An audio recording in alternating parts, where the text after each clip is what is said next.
बिस्मिल्लाहिर्रहमानिर्रहीम 39 number class यानी 39th lecture आहे इन कोर्स जो।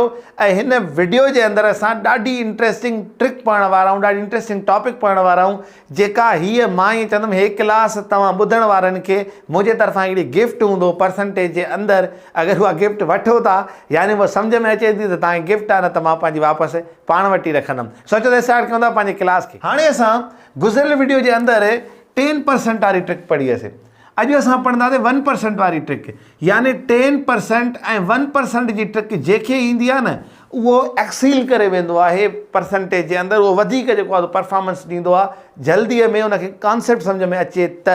ठीकु, हाणे 1% में ऐं 10% वारे में कहिड़ो जादू आहे उनखे बि असां अॻिते डिस्कस कंदासीं। हाणे असांखे चए थो त हिन रक़म जी जेका असांखे 6500 मिलियल आहे पहिरीं, इन जी 1% मालूम करे ॾेखारियो। जीअं त तव्हांखे ख़बर आहे त मां तव्हांखे चयुमि त जॾहिं बि 10% मालूम कयो हिकु पॉइंट रिवर्स कंदा कयो। हाणे मां त चवां जॾहिं 1% मालूम कयो त 2 पॉइंट्स रिवर्स कंदव। बसि 10% कंहिं अंग जी मालूम कंदव। लेट सपोज़ मां तव्हांखे चवंदो 100 जो 10% छा हिकिड़ी पॉइंट पोइ ते कंदव, चवंदव 10। हाणे हिते अगरि मां तव्हांखे चवां थो त 100 जो 1% छा थींदो, त तव्हां 2 पॉइंटियूं पोइ ते कंदव, चवंदव 1।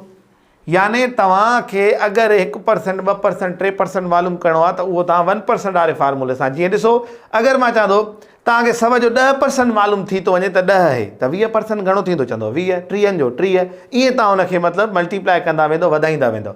ईअं ई तव्हांखे 1% मालूम थी थो वञे न, तव्हां 2% बि मालूम करे सघो था, 3 बि। ॾिसो कीअं, मां तव्हांखे चयुमि त तव्हां 2 पॉइंट पोइ ते अचो। हाणे तव्हांखे मां त चवां त 6500 जो यानी 6500 जो 1% छा थींदो, तव्हां चवंदो सर 65 रुपया। ठीकु, माना हिन जो 1% थींदो 65। छो त असां 2 पॉइंट्स पोइ ते करे आयासीं। हाणे अचो तव्हांजी इत्मीनान ख़ातिर मां 1% मालूम थो कयां 6500 जो। 1% असां ईअं लिखंदासीं, यानी 1/100 मल्टीप्लाए 6500। ओके, 2 ॿुड़ियूं हिन जूं ख़तमु, 2 ॿुड़ियूं हिन जूं ख़तमु। 65 खे 1 सां ज़र्ब कंदो त तव्हां जवाबु मिली वेंदो 65%। हिन मामले खे कयूं था हिते बंदि। हाणे चए थो 900 जो 3% घणो थींदो। तव्हांखे 3% मालूम करिणो आहे न, इन जो पहिरियों 1% मालूम कयो। 1% कीअं, हिते हिकिड़ी पॉइंट हूंदी आहे, हुनखे 2 दफ़ा पोइ ते रिवर्स कयो, त हिन जो 1% घणो थो थिए, 9 रुपया। हाणे अगरि 1% 9 रुपया थो थिए त 3% घणो थींदो, यानी 2% थींदो 9 9 18 ऐं 3% थींदो 27। यानी तव्हां 1% मालूम कयो, उनखे उन अंग सां ज़र्ब कयो जेको तव्हांखे मतिलबु खपे थो। उहो हो फार्मूलो बि ज़हन में रखी छॾियो त हिकु शइ जी रक़म ख़बर पइजे न 9 थिए थी त 3 जी मालूम करण लाइ 3 सां ज़र्ब कयो। हिक जी ख़बर पइजी थी वञे ऐं बक़ाया जी मालूम करण लाइ छा कंदाऊं, ज़र्ब कंदाऊं न, ईअं करे छॾियो। या उन ॻाल्हि खे डबल कंदा आहियूं। मिसाल अगरि 1% 9 थो थिए त 2% 18 थींदो, 3% 27 थींदो, यानी उनखे तव्हां मथे कंदा वेंदव प्लस प्लस। ठीकु, हाणे असांखे ख़बर पई त सर 900 जो 3% थींदो 27 रुपया। एॾो जल्दी असां कीअं मालूम कयोसीं, हिन झंझट खां सवाइ उहो असांखे हिन 1% ताक़त ॾिनी। ठीकु, अचो हाणे तव्हांखे 425 जो 2% मालूम करिणो आहे, त तव्हांखे सर अॻे ई ॿुधाए चुको आहे सलाहदीन त 2 पॉइंटियूं पोइ ते कयो। ठीकु, 2 पॉइंटियूं पोइ ते कंदो त तव्हांखे मिलंदो जवाबु 4.25। ठीकु, छा 1% कंहिंजो, 425 जो। हाणे 2% घणा थींदा, त मां हिनखे चवां थो 8.50, यानी मां हिनखे डबल कयुमि। छो त 2% अगरि हिकु आहे त डबल कयोसि, 25 खे डबल कयो त 50, 4 खे डबल कयो त 8। पर ईअं नथा कयो त तव्हां हिन 4 खे ज़र्ब कयो 2 सां। जीअं मां तव्हांखे छा चयुमि त पहिरियों 1% अगरि तव्हांखे मालूम थी वञे, पोइ जेके परसेंट तव्हांखे मालूम करिणो उनखे हुन सां ज़र्ब कयो, तव्हांजो जवाबु हे निकिरंदो।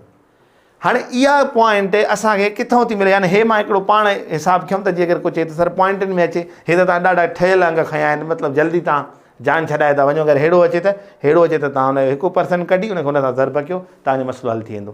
यानी इहे टेस्टनि में इलाही कमु ॾींदा आहिनि असांखे। 800 जो 4% मालूम करिणो आहे, त परेशान न आहे थियणो असांखे। पहिरियों त 1% कढूंसि त घणो थियो, 8। हाणे 4 सां 8 खे ज़र्ब कयो त 8 चौंक 32। मां चवंदुमि त 800 जो 32 रुपया थींदो 4%, यानी 1% मालूम थी वियो 8, तव्हां हिनखे 4 सां ज़र्ब कयो, यानी हिनखे 8 खे 4 दफ़ा रखंदो त तव्हांखे जवाबु मिलंदो 32। हाणे हीउ सॼो मामिलो असां सॼो कयोसीं हिन 1% सां।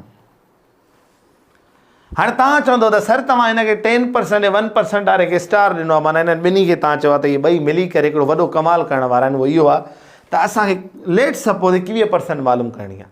हाणे 21% मालूम करणी आहे 500 जी 600 जी, मां हिकिड़ा अंग खयां आहिनि। हाणे असां हिननि ॿिन्ही जी मदद सां हिन जा 21% था मालूम कयूं। कीअं? अगरि मां तव्हांखे चवां थो 21% माना छा, 10% प्लस 10% प्लस 1%, ईअं थींदो 21%। तव्हांखे 10% ख़बर पइजी वई त 500 जो 10% हिकिड़ी पॉइंट पोइ किथे त 50 आहे, ऐं हे बि 50 थींदुसि त हे बि 10% आहे। हाणे 500 जो 1% घणो थींदो, 2 पॉइंट पोइ कयो, तव्हां चवंदो सर 5, त मां चई सघां थो त 105 रुपया थींदा जवाब में असांजे में। तव्हां 21% मालूम करे वियो 500 जो। सो अहिड़े ईज़िली अंदाज़ में असां हिन फार्मूले जी मदद वठंदे 10% ऐं 1% जो असां वॾनि शयुनि खे हल करे सघूं था हिन अंदाज़ में। अचो हिन जा बि 21% मालूम करणा आहिनि। पहिरियों त तव्हां हिन जा 10% मालूम कयो त 60 वरी ॿिया बि 10% चयो त तव्हांखे 21% आहे न, प्लस कयो 1% त 1 सां वरी छा कंदासीं, 2 पॉइंट पोइ हिते 6, 120 प्लस 6 त थींदो 126 रुपया हिन जो जवाबु। याने 600 जो 21% थींदो 126 जवाबु। हाणे तव्हां चवंदा हूंदो त सर हे % लिखूं, हे लिखूं, त बाबा मां इलाही दफ़ा चयो आहे तव्हांखे त जॾहिं तव्हांजी प्रैक्टिस थी वेंदी न, हे हर लिखण जी ज़रूरत न पवंदी। कीअं? मां सिर्फ़ु ॾिसां त हिन जो 10% घणो आहे, 60, 1 छका 12, यानी 120 रुपया इहे थी विया, ऐं 6 रुपया प्लस करे त 126, ॾिसी करे जवाबु कढी वेंदो माण्हू। पर मां शागिर्दनि जे इन हक़ में हूंदो आहे तव्हां ट्रिक बि सिखो, तव्हां सभु कुझु कयो, पर रियल कंसेप्ट तव्हांजे अंदर में हुजे, तव्हां मुंहं भर किरी सघो था अगरि तव्हां ट्रिक्स जे मदद सां उन मैथ जे ॾाकणनि ते चढ़ंदो त। सो ख़ुदा ताला तव्हां सभिनी जो हामी नासिर आहे। इहा हिकिड़ी नंढड़ी गिफ्ट हुई मुंहिंजे तरफ़ां तव्हां सभिनी खे हिन क्लास जे अंदरि। वरी मिलंदासीं हिकु नए वीडियो में, तेसिताईं गॾु जो सिंधी थाट सां। अस्सलाम वालेकुम वरहमतुल्लाह।